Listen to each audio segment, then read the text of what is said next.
გადაკეტილი გზები და ქალაქის ცენტრში გაშლილი კარვები, ასეთია ნამახვან ჰესის მოწინააღმდეგეთა გამოხატვის ფორმები. გეგმა და მოთხოვნები არ შეცვლილა. პროტესტის მონაწილეები დღეს უკვე დაიშალნენ, თუმცა პიკეტირება ამბობენ, რომ გაგრძელდება. ვინ უზრუნველყოფს პროტესტს ფინანსურად ამ კითხვაზე პასუხად ორგანიზატორი ემიგრანტებს ახსენებს.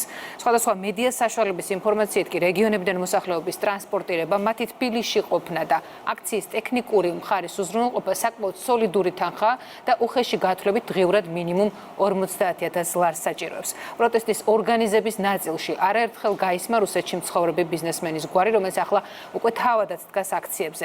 ილია ზოწენიძე ამ უარყოფს ინფორმაციას იმის შესახებ, რომ არ უარყოფს ინფორმაციას, რომ აქციის ორგანიზატორებთან შეთანხმების შესახებ ჰქონდა საუბარი ფინანსური ნაწილის უზრუნველყოფის თაობაზე, თუმცა ირწმუნება, რომ ეს მოლაპარაკება არ შედგა აქციის მონაწილეების სურვილითვე. ეკონომიკის მინისტრის გადადგომა და ჰესის მშენებელი კომპანიის საქმიანობის შეჩერება ამ მოთხოვნების დასაკმაყოფილებლად ორგანიზატორები დედაქალაქის პარალიზებას მომავალშიც გეგმავენ. მართველი გუნდი და კომპანია ენკაც გამოსავალს დიალოგში ხედავენ. პრემიერ-მინისტრი კი უშუალოდ ინვესტორთან გეგმავს პირისპირ შეხვედრას. აქციის მონაწილეებს მოლაპარაკება მაინც არ სურთ. რა შედეგი მოჰყვება ულტიმატუმს? ლევან ფოჩქოვა პირდაპირ ეთერში. ულტიმატუმის ვადა დღეს 12 საათზე ისე ამოიწურა, რომ ვერც აქციის მონაწილეება და ვერც ხელისუფლების წარმომადგენლება საერთო ენა ვერ გამონახეს, თუმცა დიალოგი სავარაუდოდ მომავალში აუცილებლად გაგრძელდება, მით უფრო რომ როგორც დღეს საქართველოს პრემიერ-მინისტრმა განაცხადა, თვის ბოლოს ჩვენს ქვეყანაში ველოდებით მშენებელ კომპანიას, იმ კომპანიას, რომელიც სწორედ აშენებს ჰეს ინვესტორს და ბუნებრივია, რომ საუბარი ჰესის მშენებლობასთან დაკავშირებით უკვე გაგრძელდება ინვესტორთან ერთად. დღეს კი აქციის მონაწილეებმა მაინც მოახერხეს თბილისის რამდენიმე ცენტრალურ გზის გადაკეტვა, როგორ ვითარდებოდა მოვლენები დღის განმავლობაში, ქრონოლოგია უკვე ნახეთ ჩვენს რეპორტაჟში. ხმაურიანი აქციის შეკრების ერთ-ერთი ბოლო ადგილი თავისუფლების მოედანი იყო. იქ სადაც ორ დღეში ქვეყნის მთავარ მოედანზე დამოუკიდებლობის დღისადმი მიძღვნილი ღონისძიება უნდა გაიმართოს, დღეს ნამახვან ჰესის მშენებლობის წინააღმდეგ მიმდინარე აქციის მონაწილეები შეიკრიბნენ. 26 მაისს აღლუმი იქნება არა აქ და თავისუფლების განცდის შეგრძნება იქნება არა აქ, არამედ სადაც ვდგევართ ჩვენ პროტესტის ძირითად ადგილზე და მთელი დედაქალაქი მოვა იქ. ვიდრე რიონის ხეობის მცველები ამ ადგილას მივიდოდნენ, შეკრების მთავარი ადგილი პირველი რესპუბლიკის მოედანი იყო. ხელისუფლებას ულტიმატუმი ამ ადგილიდან ჯერ კიდევ გუშინ წაუყენეს და დრო 12 საათამდე მისცეს. ერთ-ერთი ძირითადი მოთხოვნა კომპანია ენკას მიერ საქმიანობის შეჩერება და ეკონომიკის მინისტრის გადადგომა. ულტიმატუმის ენით საუბარი მიუღებელია ხელისუფლებისთვის. პრემიერ-მინისტრი ამბობს, რომ ინვესტორი თვის ბოლოს საქართველოში იქნება და პროექტის დეტალებს განიხილავენ.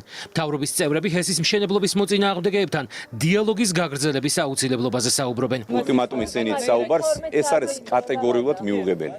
ეს ყველა მოქალაქე უნდა იცოდეს, რომ ულტიმატუმით საუბარი არის ბნელი 90-იანი წლების გადმონაშთი და ჩვენ კარგად გვახსოვს ის სწორედ ის ბნელი პერიოდი 90-იანი წლების პერიოდი, როცა ამ რაღაც ვითომ პატრიოტიზმის ეგიდით და საფარქვეშ მივიღეთ სამოქალაქო ომი, დავანგრეთ ჩვენ თვითონ ჩვენი ქვეყანა, ქარხნები, ფაბრიკები დავშალეთ და მთლიანად ჩვენი ქვეყნის ძალიან მნიშვნელოვანი ნაწილის ოკუპაციაც სწორედ ჩვენი იმდროინდელი გაუაზრებელი პოლიტიკის შედეგი არის.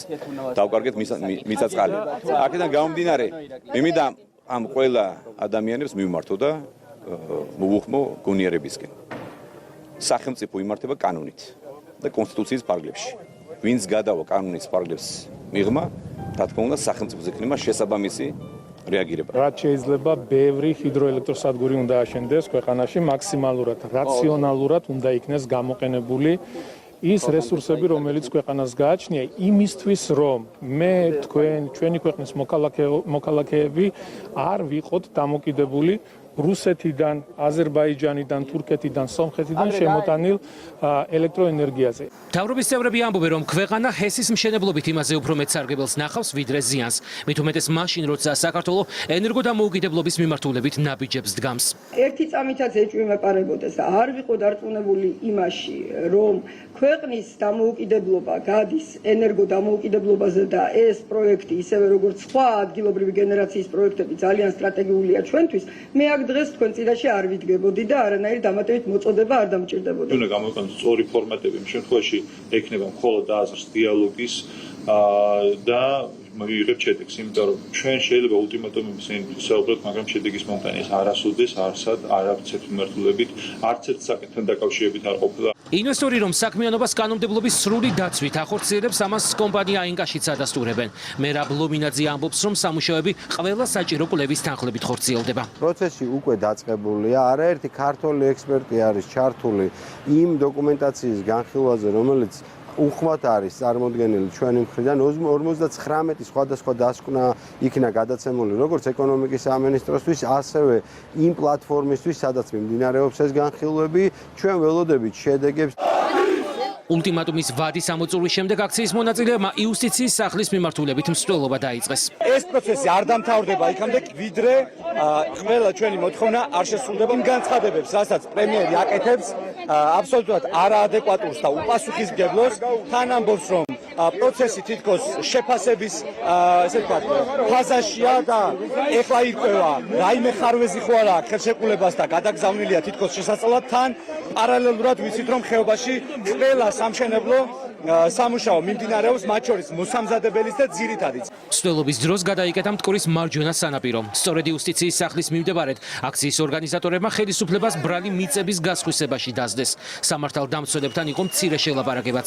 პოლიცია რიონის ხეობის მცველებს გზის სავალი ნაწილის გახსნისკენ მოუწოდებს. კანონი აქცია მანიფესტაციების შესახებ. მე-11 მუხლი არის დარღვეული. თქვენ ხელოვნურად გაკეთეთ გზის სავალი ნაწილი. აქციის მონაწილეები ამბობენ, რომ ისინი აქციებს მანამდე გამართავენ, ვიდრე მათი მოთხოვნები არ შესრულდება.